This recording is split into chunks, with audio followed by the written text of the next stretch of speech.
Bismillahirrahmanirrahim. Alhamdulillahi rabbil alamin wassalatu wassalamu ala rasuli rabbil alamin nabiyyina wa habibina wa qudwatina Muhammad ibn Abdullah wa ala alihi wa sahbihi wa man walah, amma ba'du.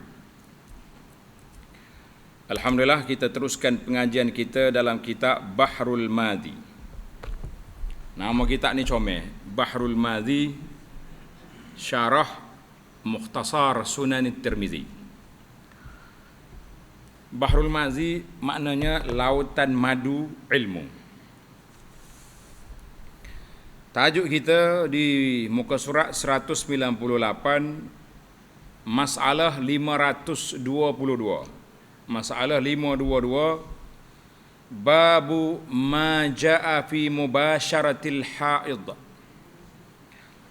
Bab barang yang datang ia pada menyatakan menyentuh atau jima perempuan yang sedang haid. Jadi sempena dengan hari ni Raja Isytihar PKP, kita masuk bab PKP juga ni. Ni PKP lain pula ni. Baik. Jadi alhamdulillah, dalam Islam ni dia cerita belaka. Cara Tuan Syekh Al-Marbawi rahimahullahu taala, dia tak mahu sembunyi. Dia kata masalah fiqh tak boleh diselindung, tak boleh disembunyikan. Kalau tidak orang tak faham. Hak tak sembunyi pun tak faham, kalau sembunyi lagi tak faham. Cuma atas pengolah lah pula. Kalau kena ustaz hak bahasa jenis tak bertapih tu, letih kita. Kita ni bahasa jenis tapih banyak ni, insya-Allah. Filter kuat panggil. Maknanya hukum kita, hukum mubasyaratul haid, bagaimana sempadan suami boleh bergaul dengan isteri dia ketika haid. Itu ayat lebih, orang panggil lebih harmoni lah sikit. Ketahuilah kiranya wahai saudaraku.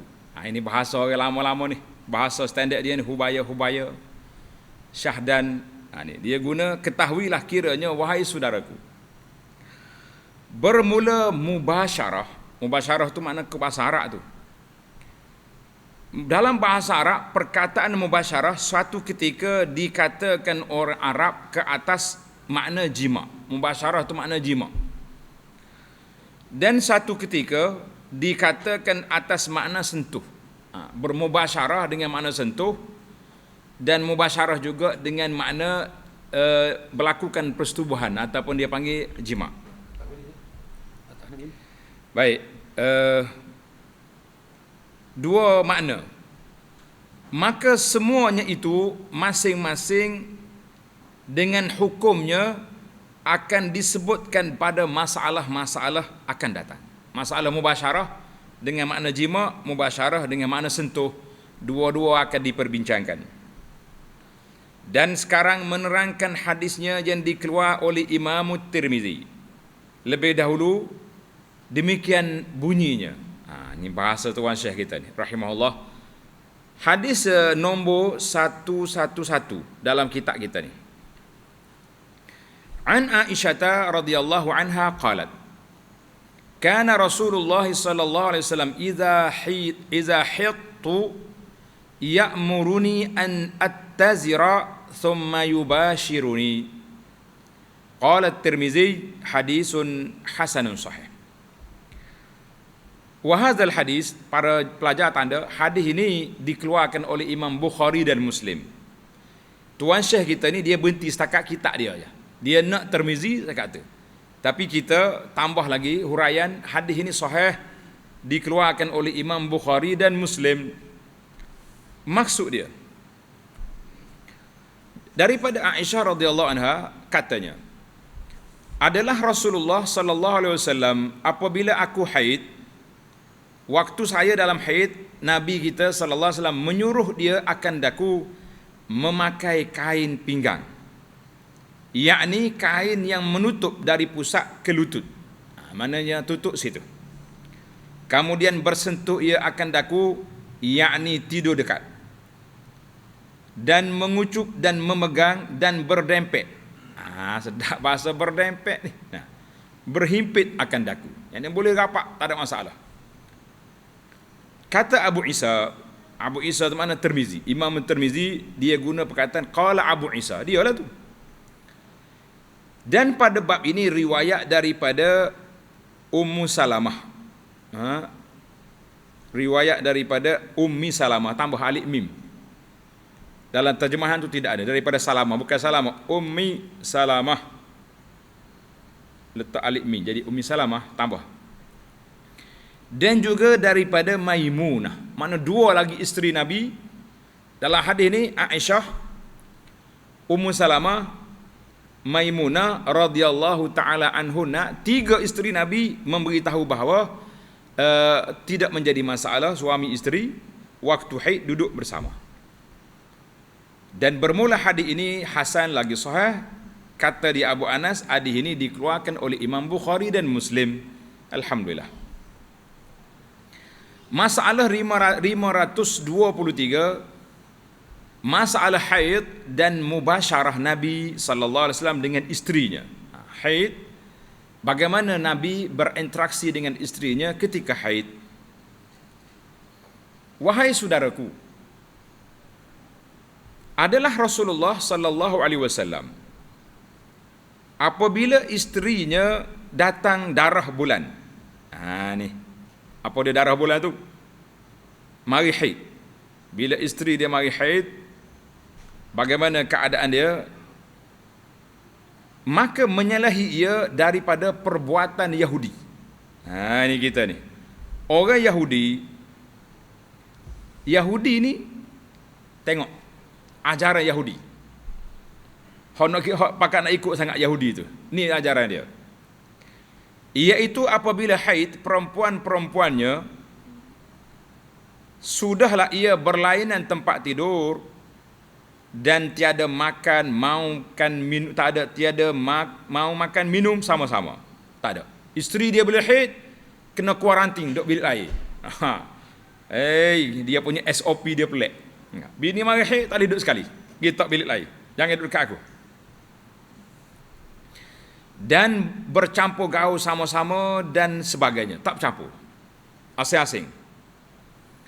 Maka benci Rasulullah sallallahu alaihi wasallam akan perbuatan mereka itu ke atas perempuan. Nabi kita tak suka perbuatan Yahudi buat kepada orang perempuan dia, kan? Apakala benci ia akan perbuatan Yahudi itu, ini gaya Nabi. Tuan-tuan tanda situ. Nabi ini semua perbuatan Yahudi dia akan canggah. Dia akan menyalahi. Maka Nabi tak suka dengan cara Yahudi mengasingkan wanita-wanita dia yang haid. Maka Rasulullah sallallahu alaihi wasallam menyalahi akan perbuatan Yahudi itu. Nabi buat tak sama dengan dia. Dan tidaklah ia seperti keadaan Yahudi itu dengan isteri-isterinya yang haid. Dalam hal yang demikian, dapat tahu hal Nabi yang demikian oleh Yahudi. Bila Nabi kita sallallahu alaihi wasallam menyalahi perbuatan Yahudi dengan wanita mereka waktu haid, sampai khabar ke Yahudi. Rupanya Yahudi dengar cerita, kan? Bila Yahudi dengar, dia pemarah. Dia kata apa? Maka apabila berjumpa Yahudi itu dengan sahabat-sahabat Nabi, Yahudi jumpa dengan sahabat Nabi sallallahu alaihi wasallam, berkata ia kepada mereka itu. Dia kata, "Ma yuridu hadzal rajul an yada'a min amrina syai'an illa khalafana fi." Marah Yahudi. Puapa sahabat Muhammad ni. Mengapa sahabat kamu Muhammad, kita kata sallallahu alaihi wasallam itu, tiada ia apa-apa hukum melainkan suka menyalahi kami. Aku dengar Muhammad ni duduk sekali dengan isteri dia waktu haid. Jadi puak Yahudi, perempuan Yahudi pun jealous lah juga. Kenapa kita duduk asing-asing, kena kuarantin? Adakah perempuan berdarah patut didekati? Yahudi marah. Dia kata perempuan mari darah duduk dekat dia apa? Maka para sahabat pun menyampaikan ia kata-kata Yahudi itu dan bertanya mereka itu kepada Nabi sallallahu alaihi wasallam akan hukum mendekatinya. Sahabat mari tanya, macam mana Rasulullah Yahudi marah ni? Bila mari tanya, maka pada ketika itu turunlah firman Allah Ta'ala, wa yas'alunaka 'anil mahid qul huwa adhan fa'tazilun nisaa fil mahid wa la taqrabuhunna hatta yathurna. Artinya, dan bertanya sekalian sahabat engkau ya Muhammad sallallahu alaihi wasallam daripada hukum haid. Bolehkah kita bersama-sama dengan perempuan haid itu dan menyalahi daripada segala perbuatan Yahudi yang berbagai-bagai jenis kerana dia buat ke atas wanita? Itu soalan sahabat-sahabat mari tanya. Sahabat mari tanya tentang hukum duduk sekali dengan wanita haid. Tanda tuan-tuan, ayat ini dalam surah Al-Baqarah, nombor ayat 222. Surah Al-Baqarah ayat 222. Jawablah olehmu. Maka Nabi kata, qul huwa adhan fa'tazilun nisaa fil mahid. Jawablah olehmu wahai Muhammad sallallahu alaihi wasallam akan pertanyaannya. Bermula haid itu ialah dilewati dan dibenci akan dia kerana membusuk. Dia kata, kul huwa adza.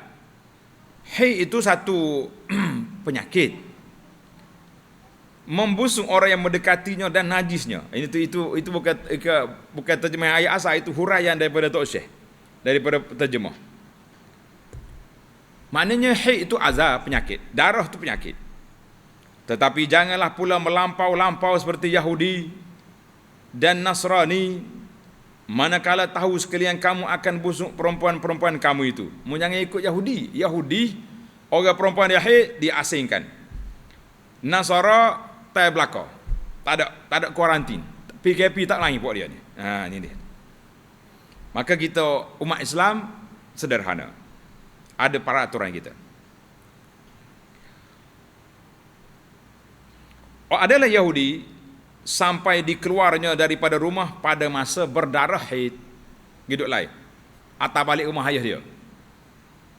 Dan Nasrani pula disetubuhinya dan dijimaknya tiada dipedulikannya darah.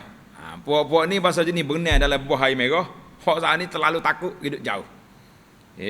Puak Yahudi lebih pada takut kau kawit ni wanita dia mari haid. Dia tak suku-suku pula. Maka Allah Ta'ala perintah pada kita, fa'tazilun nisaa fil mahid. Maka janganlah kamu menghampiri sekalian kamu akan mereka itu di mana? Mahid, tempat keluar haid, situ ya tak bolehnya. Dengan melakukan jima hingga suci mereka itu, yakni hingga putus darah haidnya dan sesudah mandi. Tuan Syekh kita ni, dia terjemah ayat sekali dengan huraian lalu. Dia berbeza dengan tafsir pimpinan Ar-Rahman. Tafsir pimpinan Ar-Rahman, dia terjemah ayat, kalau huraian dia tak dalam kurungan. Itu cermat tuan-tuan Syekh, panel penterjemah pimpinan Ar-Rahman tu. Tuan Syekh kita ni sebab kali kitab fiqh, dia pakai masuk sekali dengan huraian lalu. Tak apalah, masing-masing. Cuma kita nak ambil terjemah ayat tu, kita balik kepada tafsir lah. Jadi ana syurkan balik kepada tafsir pimpinan Ar-Rahman. Sesuai dengan bahasa tua, sama-sama tua dengan Al-Marwawi ni. Baik. Maknanya yang tak boleh dengan perempuan haid ni al-mahid, tempat keluar darah. Situ ya tak boleh. Adapun jikalau setidur dan mengkucupnya dan main-mainnya dan memegang barang yang lain daripada antara pusat dan lutut dan makan minum dan setidur dan berhimpit-himpit dengannya, maka iaitu tiada mengapa. Jelas dah tu tak? Kau kena hurai lagi. Jelas dah? Maka dengan firman Allah Ta'ala, ayat tadi, Baqarah 22 tadi, 222, 3 kali 2. Jadilah pergaulan Islam dengan isterinya tiadalah menunjukkan benci seperti Yahudi dan tiada menunjukkan menurut syahwat seperti Nasrani. Kita orang Islam, kita ada PKP. Puak-puak ni langgar belaka. Kan? Ataupun melampau seperti puak Yahudi. Firman Allah Ta'ala, فَإِذَا تَطَهَّرْنَ فَأْتُوهُنَّ مِنْ حَيْثُ أَمَرَكُمُ اللَّهُ فَأْتُوهُنَّ مِنْ حَيْثُ أَمَرَكُمُ اللَّهُ. Maka apabila suci mereka itu daripada haid, lepas pada haid dia sudah kering dan telah siap mandi, ini tanda bagi kita mazhab Syafi'i, walaupun tak ada darah kena mandi dulu baru boleh. Maka jimaklah sekalian kamu akan mereka itu sebagaimana menyuruh akan kamu oleh Allah, yakni jimak faradnya, jangan pula dikerjakan duburnya. Masya-Allah. Inna Allah yuhibbut tawwabin wa yuhibbul mutatahhirin. Bahawasanya Allah Ta'ala kasih ia dan suka ia akan orang yang bertaubat daripada dosanya yang telah terbuat. Dia buat apa?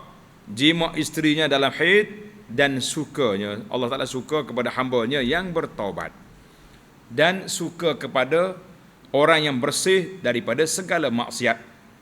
Tanda ayat ni satu ayat daripada ayat mula-mula tadi, yas'alunaka sampai ke wa yuhibbul mutatahhirin, itu ayat yang sama surah Al-Baqarah 222. Jadi ayat yang sama. Baiklah, tamaklah kita masalah yang seterusnya, masalah 524. Wanita haid. Bolehkah laki-laki menyentuh perempuan itu? Laki-laki itu suami dia lah. Suami boleh sentuh ke tidak wanita dalam haid?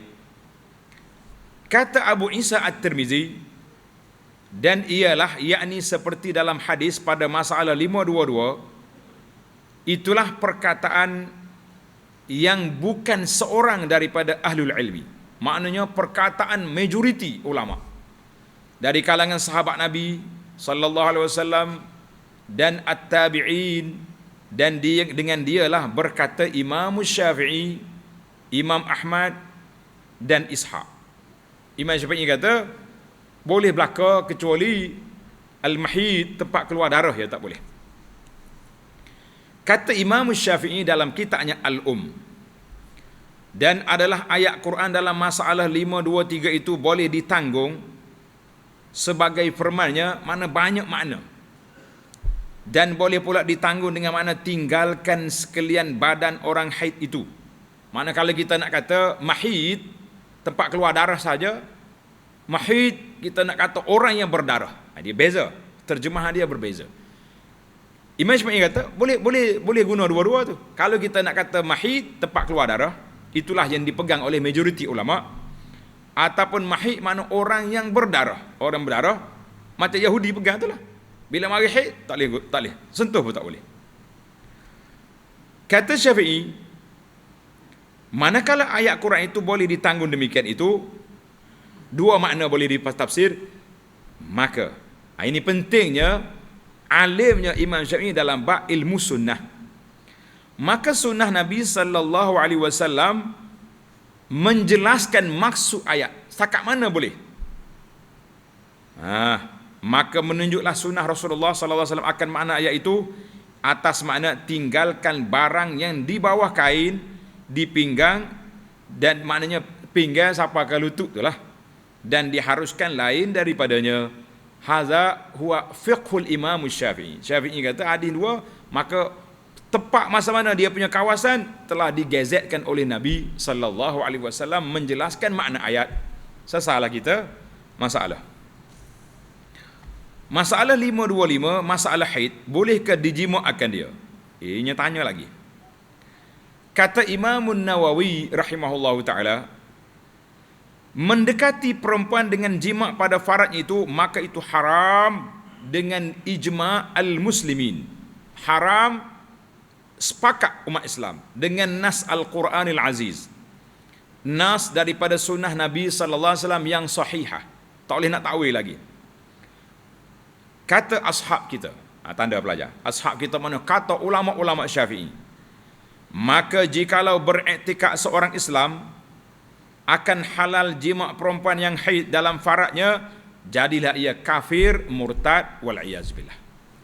Lepas itulah suami-suami hak baru-baru ni, orang panggil hak tengah darah panas ni, waktu isteri haid tu kalau nampak motor lagi lain.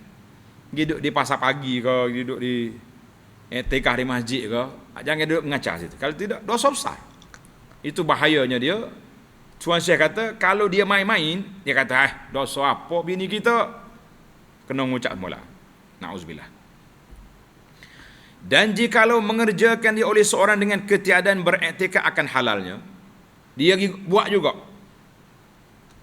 Kata orang sombak kepala, tak kira lah, boh merah-merah kan, maka boleh tilik. Kita tengok kenapa dia buat.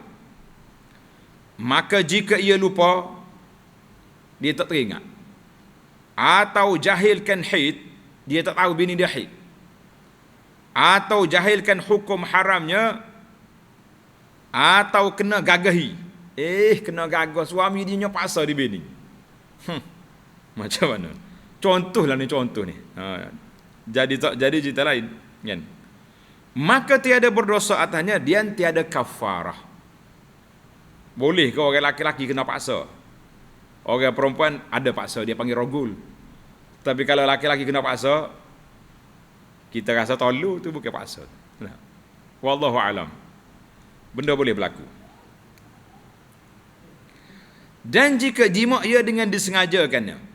Ini kategori yang kedua. Sengaja, lagi tahu akan perempuan itu dalam haid, dan tahu kan haram, lagi dikerjakan dengan kehendak sendiri, maka sungguhnya memperbuat ia akan dosa besar, dan dia kena bayar kafarah, kena bayar denda. Berapa kafarah? Kita tengok dalam perbincangan nanti.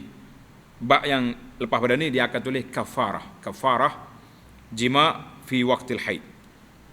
Dalam masalah 538. Dan telah menas makna Imam Syafi'i telah menjelaskan dalam kitab dia atas mengerjakan itu dosa besar. Termasuk dalam dosa besar, iaitulah melakukan persetubuhan ketika isteri dalam haid. Tamak lagi kita. Masalah 526. Haid dan hukum menyentuh lain daripada antara pusat dengan lutut. Bagaimana tempat lain? Lain pada dua tu. Lain pada kawasan PKP. Kata Imam Nawawi rahimahullah, bermula menyentuh barang yang lain daripada antara pusat dan lututnya dengan zakar, seperti menghalakannya di celah ketiaknya, atau pelipaknya, atau dikucup atau dipeluk dan dipegang atau sebagainya, maka ia halal dengan ittifaq ulama. Tak ada siapa kata haram. Jelas molek. Dan sesungguhnya telah menakal tu makna menukilkan kalau bahasa Melayu, oleh Syekh Abu Hamid Al-Isfirayini rahimahullah, dan satu kumpulan yang ramai di kalangan ulama kita akan ijma' halalnya perbuatan itu. Tak salah. Adapun barang yang dihikayatkan dia oleh Abidah As-Salmani, seorang ulama juga ni, dan lainnya daripada bahawasanya tiada boleh menyentuh suatu daripadanya, mata Yahudi juga, maka ialah syaz. Tulis syaz makna ganjil. Ini pendapat yang ganjil, orang tak pakai ni. Yang mungkar. Syaz lagi mungkar. Tiada ma'ruf dan tiada makbul. Biar dia sorang. Dan jikalau sah ia daripadanya, nascaya adalah ia ditolak. Kalau betul Abidah ni kata sekalipun, kita kena tolak pendapat dia dengan beberapa hadis yang masyhur lagi sahihah yang disebutkan dia dalam Sahih Bukhari dan Muslim dan lain daripada keduanya. Maka menyebutkan sentuh Nabi sallallahu alaihi wasallam atas daripada kain di pinggang, dan izinnya pada demikian itu dengan ijma' muslimin, dahulu daripada orang yang menyalahinya dan kemudian daripadanya. Maknanya belum daripada Abidah cerita ni, orang ada ijma' dah bahawa tidak menjadi larangan. Alhamdulillah. Masalah 527.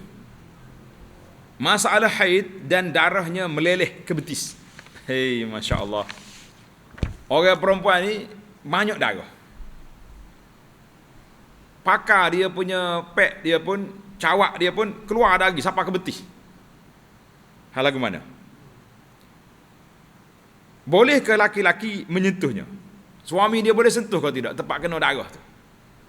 Kata Imam Nawawi rahimahullah ta'ala, boleh menyentuh barang yang lain daripada antara pusat dengan lutut. Itu tiada berfarak, tiada beza. Tulis, tiada berfarak makna tiada beza, yakni sama ada berdarah atau tiada kena darah. Tak ada kira. Inilah yang betul lagi masyhur, yang diputus dengannya oleh ashab kita, ulama-ulama Syafi'i, dan lain daripada mereka itu daripada segala hadis yang mutlaqah, makna hadis yang umum, mengatakan tak boleh itu, mana hadis ni umum, lain daripada tempat haid boleh berlaku. Dan dihikayat oleh Al-Mahamili, Mahamili nama ulama Syafi'i, daripada ulama Syafi'i ashab kita, akan satu wajah. Tanda tuan-tuan, dia begini, dalam fiqh Syafi'i dia ada qaul, itu pendapat Imam Syafi'i. Kemudian daripada pendapat imam dia panggil wajhun. Wajhun ni suatu pandangan yang dikemukakan oleh ulama-ulama mazhab Syafi'i yang awal. Dia panggil dalam bahasa fiqh ashabil wujuh. Ashabil wujuh, dia ni mazhab Syafi'i tapi dia ada pandangan yang tersendiri. Seperti Syekh Abu Sa'id Istakhri contohnya dan lain-lain. Maka itu pandangan sendiri, dia panggil ashabil wujuh. Satu wajah, mana satu pandangan. Bagi setengah ulama kita, bahawasanya diharamkan menyentuh dan bersuka-suka lain daripada pusat dan lutut apabila ada darah haid atasnya. Manakala darah haid dia mengalir sampai kaki dia pun tak boleh sentuh. Pergi mandi, pergi basuh dulu. Kata Imam Nawawi, dan wajah ini, pandangan ini batal, tiada syak pada batalnya, wallahu a'lam. Cuma pergi basuh lah. Bapa duduk main belajar situ tu kan. Masalah 528. Dan masalah haid dan menyentuh antara pusat dan lutut lain daripada kubur dan dubur. Dalam bahasa Arab kata hama haulal hima, duk main keliling kok kawasan perigi. Boleh ke tak boleh? Kata Imam Nawawi, bermula haid dan menyentuh barang antara pusat dan lutut lain daripada kubur dan dubur, maka padanya ada 3 wajah, 3 pandangan bagi ashab kita, 3 pandangan mazhab Syafi'i. Hak ni penting ni. Bermula yang asahnya, tulis. Bermula yang asahnya pada segala sisi, segala jumhur mereka itu, yang lebih masyhur daripadanya dalam mazhab bahawa dia haram. Pendapat yang masyhur kata haram duduk main sekitar orang panggil pinggir telaga ni. Takut jatuh, jegeluh. Itu bahaya.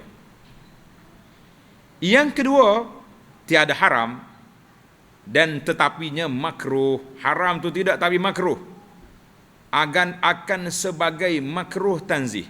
Tanda ni dalam fiqh manhaji dulu ada sebut makruh ada 2. Satu dipanggil makruh tanzih, satu lagi makruh tahrim. Makruh tanzih ni makruh yang tak baik, tapi dia tidak sampai ke haram.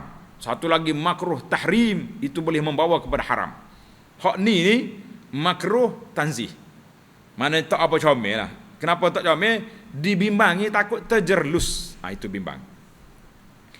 Maka inilah wajah yang lebih kuat. Imam Nawawi kata pandangan yang kedua ini lebih kuat pada pihak dalilnya dan ialah yang terpilih.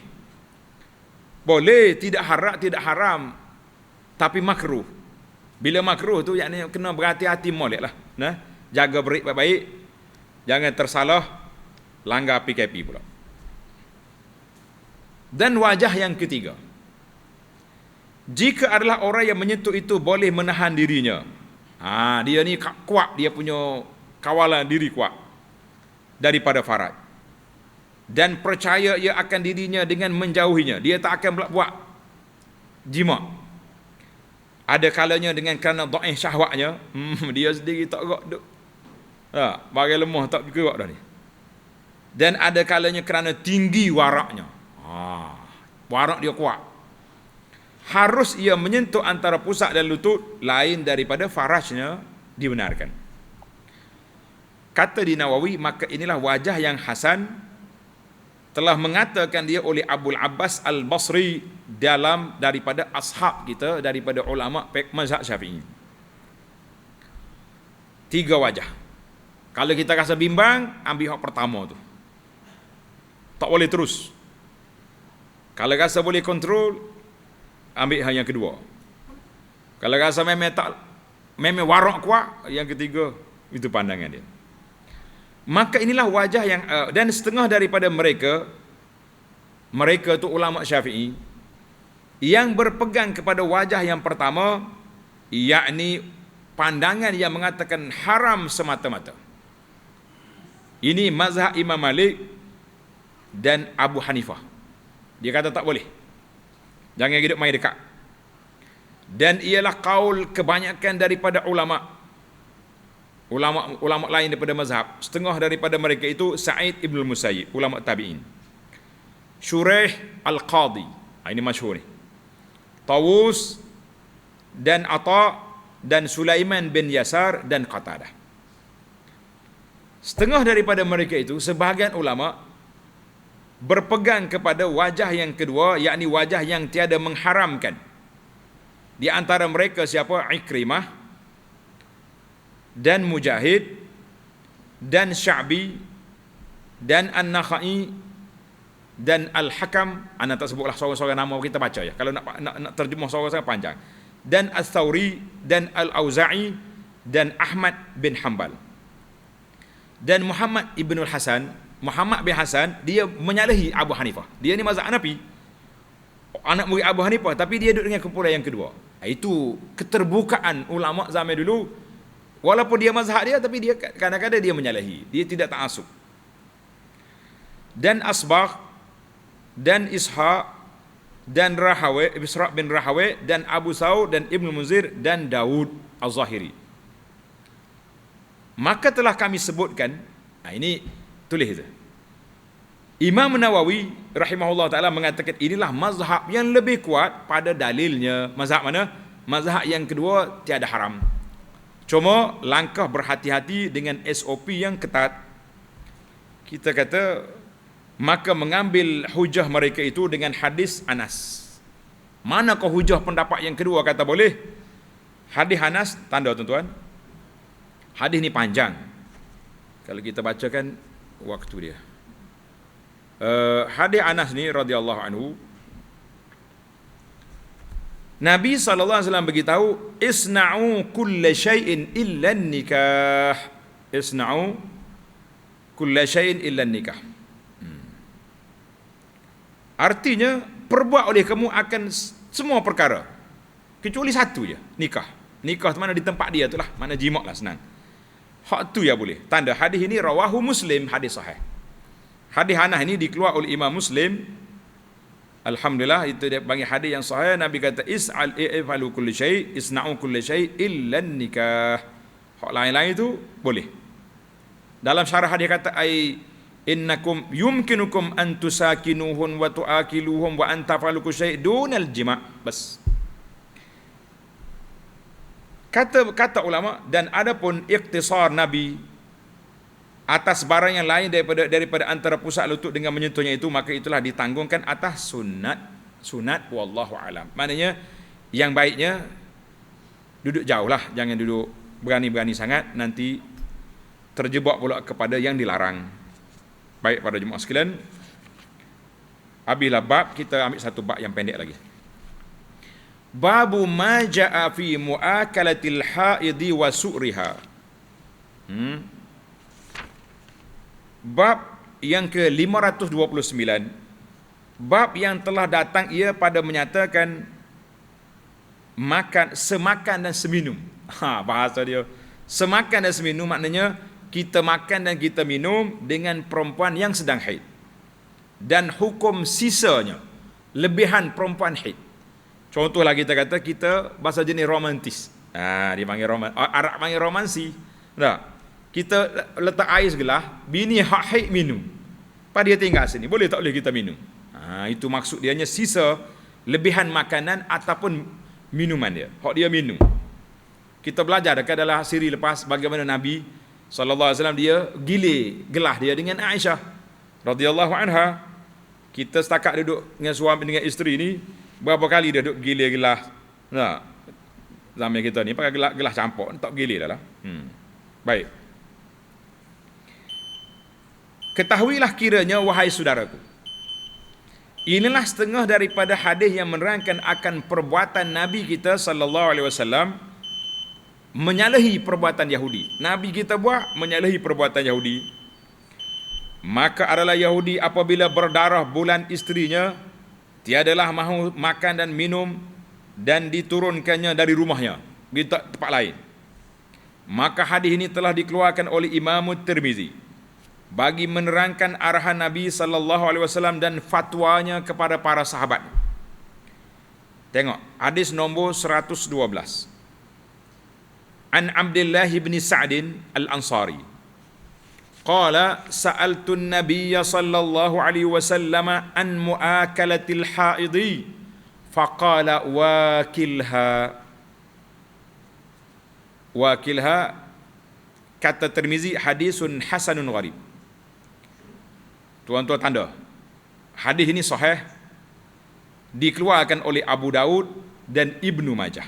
Mana hadis ini bukan Tirmizi saja, dalam Abu Daud ada, Ibnu Majah ada, sanad dia sahih. Maksud dia, daripada Abdullah bin Sa'ad al-Ansari katanya, aku telah bertanya akan Nabi sallallahu alaihi wasallam, apakah hukum makan minum bersama dengan wanita yang sedang haid? Apa hukum? Maka sabda Nabi sallallahu alaihi wasallam, wakilha. Nabi kata pergi makanlah lagi, balik makan. Kata dia Abu Isa Tirmizi, dan pada bab ini daripada Aisyah dan Anas, dan kata Abu Isa lagi bermula hadis Abdullah bin Sa'ad ialah hadis hasan lagi gharib. Jadi alhamdulillah dalam semakan kita hadis ini dikeluar oleh Abu Daud dan juga Ibnu Majah dengan sanad yang sahih. Masalah 530. Haid dan makan minum bersama dengan wanita haid, apa hukumnya? Kata Abu Isa, dan seperti dalam hadis pada masalah 529 itulah perkataan pandangan sekalian ulama. Tiada memikir mereka itu, mana tak ada ulama yang berpandangan makan dan minum dengan orang haid itu salah, tak ada. Alhamdulillah kita kata ini nikmat. Dan bersalah-salahan mereka itu pada lebihan wudu. Dalam bab wudu surul mar'ah, dalam bab wudu ada sedikit perbincangan ulama, tapi dalam bab makan minum lah. Itu pun kita sudah bincang dalam siri-siri yang lepas bahawa tidak menjadi halangan. Tidak menjadi halangan, pendapat yang sahih, lebihan wanita air dia itu untuk wudu lah, tidak jadi masalah. Maka telah memaafkan pada demikian itu oleh setengah daripada mereka itu, dan telah dimakruhkan oleh setengah mereka itu memakai air lebih daripada bersucinya. Kita kata yang sahihnya la haraja, tidak jadi masalah. Kata Imam Syafi'i rahimahullah ta'ala dalam kemudian daripada ia mendatangkan beberapa hadis yang akan jadi istidlal baginya. Tanda ni pelajar, istidlal maknanya dalil, menjadi dalil bagi dia. Katanya, dengan inilah kami ambil akan tiada mengapa mandi dengan air lebih mandian orang yang haid, junub, dan lebihan yang digunakan oleh perempuan haid, kerana bahawasanya Rasulullah sallallahu alaihi wasallam mandi junub ia dengan Siti Aisyah dalam bekas yang satu. Ingatlah dalam siri yang lepas. Maka tiap-tiap seorang daripada keduanya mandi ia dengan lebih kawan dia. Aisyah kata, dak ni, tinggal kata Rasulullah. Rasulullah kata, da'i ni, tinggal. Jadi masing-masing berebut air. Alhamdulillah. Maka bukannya haid itu di tangan, dan bukannya menajis akan dia oleh orang mukmin. Haid itu bukan duduk tangan dia, kan? Tetapi sebab tiada boleh disentuh air itu dengan tangan pada setengah masa, dan boleh disentuh pada setengah masa ialah ta'abbud. Itu lebih bagi. Ta'abbud maknanya berdasarkan kepada ibadat semata-mata. Bila Nabi kata tak boleh, ta'abbudi. Sebab kita ni dalam hukum syarak dia bagi dua. Ada yang ta'abbudi dan ada yang mempunyai illah. Hak ta'abbud, hak Nabi suruh buat, kita kata kenapalah solat subuh ni 2 rakaat padahal kita baru bangun tidur. Hak kita letihnya zuhur kan. Zuhur tengah penat, waktu-waktu 2 rakaat. Itu tak boleh nak langgar. Itu dipanggil amrun ta'abbudi. Kita tak boleh nak kata apa. Sama juga dalam masalah penggunaan air, hak Nabi kita kata buat, kita ikut ya. Dan ada juga hak Nabi kita larang. Contohnya Nabi SAW tak benarkan kita celup tangan kita dalam air bekas apabila bangun daripada tidur. Ingat tak? Ilah sebab dia. Nabi kata fa'innahu, kita tak tahu di mana tangan tu tidur. Orang zaman dulu dia istinja dengan batu. Kalau tangan dia tidur duk celah kaki dia, dah. Dibimbangi tangan tu kotor, ada najis. Maka Nabi kata membasuh dulu tangan, barulah kita celup dalam bekas. Itu dia panggil amrun, ada illah, ada sebab. Jadi ibadat kita ni sama ada ta'abbudi, kita buat semata-mata ikut Nabi suruh, ataupun benda yang boleh dikorek dari sudut hikmah, kita kata alhamdulillah. Baiklah, kita pun cuti panjang ni, ambil sikit lagi. Babu ma ja'a fil haidhi tatanawalu syai'a minal masjid. Masalah 531, bab yang telah datang akan dia pada menyatakan perempuan haid mencapai ia akan sesuatu daripada masjid. Ni hukum sama lebih kurang. Tadi duduk sekali, hak ni makan, lebihan air. Lepas ni kita duduk dalam masjid, boleh ada orang perempuan mari ikut tingkap, dia hollow tangan dia. Kita kata saya ninggal kita ni. Kita nak kena kuliah, mari regah-regah tu lupa kita. Telefon ke isteri, tu hantar mari kita. Dia haid, dia hollow tangan dia, boleh ke tak boleh? Itu soalan. Ketahuilah olehmu wahai saudaraku, adalah perempuan yang haid itu beberapa perkara yang haram ia memperbuat, haram dia tak boleh buat. Setengah daripadanya ialah masuk masjid, maka haram ke atasnya masuk masjid. Kalau tak masuk duduk situ tak boleh. Adapun jikalau mengunjukkan hollow saja dan mencapai, ambil sesuatu daripada luarnya, dia duduk luar masjid tapi dia hollow tangan, maka iaitu harus jua dengan dalil hadis yang dikeluarkan oleh At-Tirmizi ini. Tengok hadis nombor 113, Anil Qasim bin Muhammad qala qalat Aisyah radhiyallahu anha qala li Rasulullah sallallahu alaihi wasallam nawilinil khumrata minal masjid. Qalat qultu inni haidun. Qala sallallahu alaihi wasallam in haidataki laysat fi yadiki. Hadis qala Tirmizi hadisun hasan. Para pelajar tanda hadzal hadis rawahu Muslim. Hadis ini dikeluarkan oleh Imam Muslim, mana hadis sahih. Maksud dianya Al-Qasim bin Muhammad, dia kata makcik dia Siti Aisyah radhiyallahu bagi tahu Nabi sallallahu alaihi wasallam bersabda, Nabi suruh dia daripada masjid, bagiku daripada masjid padahalnya dalam i'tikaf. Maknanya Aisyah duduk luar, dia haid, Nabi duduk dalam masjid. Dia kata, ya Aisyah, capaikan, unjukkan, hollow mari, aku akan khumrah. Khumrah ni macam tikar, pelapik solat dia. Hantar mari tikar aku tu. Aisyah duduk rumah sebelah ni, mari. Kata Siti Aisyah radhiyallahu anha dari bilik rumahnya, ya Rasulullah, bahawasanya saya tengah haid, boleh ke hollow-hollow ni? Maka Nabi SAW berkata, saya tahu tak boleh masuk masjid orang haid, tapi maka haid itu, kata Aisyah, saya tahu tak boleh masuk masjid, tapi bagaimana nak tunjukkan tikar ni? Allah boleh ke tak? Qala, kata Nabi SAW, inna haidataki laysat fi yadiki. Kata Nabi SAW bahawa haid engkau itu bukannya pada tanganmu. Haid bukan duduk tangan. Maka apakah salahnya engkau mengunjukkan dari luar masjid dan aku di dalamnya? Bahkan jangan dengan badan-badan kamu masuk masjid, maka tiadalah berdosa kamu. Manakala tekak hollow tak apa. Ada pemasuk sekali dengan badan, kita tengok nanti hukum syekh kita ni akan bincang panjang tentang mazhab-mazhab tentang hukum wanita haid masuk masjid boleh ke tak boleh. Kita tunggu di tempat dia. Kata Abu Isa, dan pada bab ini ada riwayat daripada Ibnu Umar dan Abi Hurairah, telah berkata Abu Isa lagi, bermula hadis Aisyah ini hasan.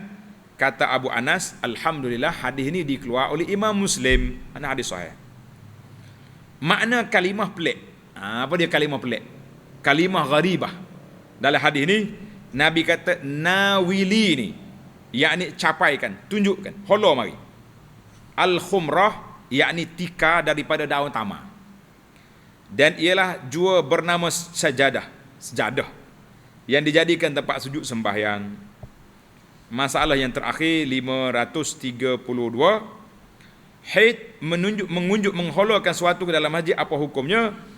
Kata Abu Isa Tirmizi, dan ialah yakni seperti dalam hadis masalah 531, itulah pandangan sekalian ulama. Tak ada ulama kata hola tangan pun tak boleh lah. Yang khilafnya masuk. Tak hola tangan tak ada masalah. Tiadalah kami ketahui akan ada perselisihan antara ulama. Bahkan yang aku ketahui tiada ada perselisihan sekali-kali dengan bahawasanya tiada mengapa mencapaikan, mengholorkan oleh orang yang haid itu akan sesuatu daripada masjid. Kita kata alhamdulillah, tamatlah perbincangan kita. InsyaAllah kita sambung lagi masalah 533, babu ma ja'a fi karahiyati ityan al-haid, dan juga kafarah denda orang yang melakukannya dalam siri yang akan datang insya-Allah. Subhanakallahumma wa bihamdika asyhadu an la ilaha illa anta astaghfiruka wa atubu ilaih. Wa sallallahu ala nabiyyina Muhammad wa ala alihi wa sahbihi ajma'in walhamdulillahi rabbil alamin. Wassalamu alaikum warahmatullahi wabarakatuh.